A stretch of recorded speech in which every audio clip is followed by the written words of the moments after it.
Abashohaba nibashaba gavumenti kurugayo ekagaruzaho enkwatanisa hagati y'abasirikare bo kurinda enyanja hamwe n'ab'ekitongore ekirukurinda enyamishwa ekya Uganda Wildlife Authority okurigerera ahari bamwe ahari bakuru b'obukiiko burukurwanisa enshohambi aha mwaro gwa Kashaka nibagira ngu batungire okuteganisibwa kwingi kuruga omu barinzi b'enyamishwa.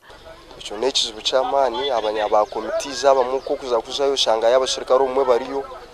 harimo n'umuhura bajya ngo watahayo ntukumaraho nano uriyo shanga nawe inamacumu urunde cyo rakore kibura umurikaho kirotari kandi gombo ebisho kandi ebisho byo gushinga yo gusisa Nyanja ugusinga yo nakugizere nti kubanke y'abantu mbahuriza nyamakuru muzeyi ko bwiro bwinje nagareba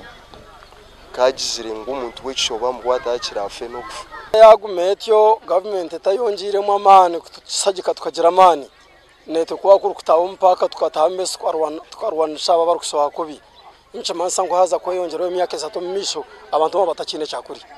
nangwa n'abana abakusinzira mu yarozone mbaza ko batakizagisomero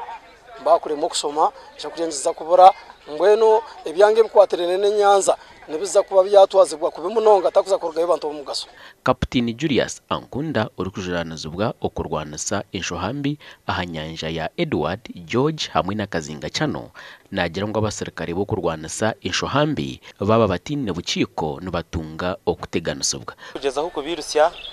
obundi twatabine itwe nk'abasirikare aba staffs ba UWA baremesa ababashija gukora operations ninga kwata abina zibenyanja so nintekateka ngo ntwetaga joint operations ntwetaga kongera kunyweza obuzare bwitu hamwe na n'abapaka then turebe ngo twarwanisa inshobeke.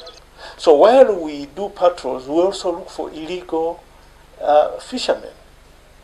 It may not really add up unless if it is a double illegality that an illegal fisher person or fisherman runs to the forest and UWA says don't come, yet we are also looking for them. We can't do that. Would be a contradiction in the first place. Ebyo nabigamberwe obabiri nobosya amato igana 30 obutimba 38 hamwe n'ebishaho nkaga ebari kugira ngo beresereho enshohambi namunonga abantu bijya gukora bahagaro nk'ibi amato macenkaga nibacira kwesere ku mpaka kandi paka pasente Nyanza yituruho yitubiye paka hati nibatunga advantage impango yo kurangwa abapaka babasa kubaheza support abakora mu field abayumuranko mu campus mbasha kuteganisa hati abantu babinjira no kwisereka Gashakwa Gilbert Muhanguzi.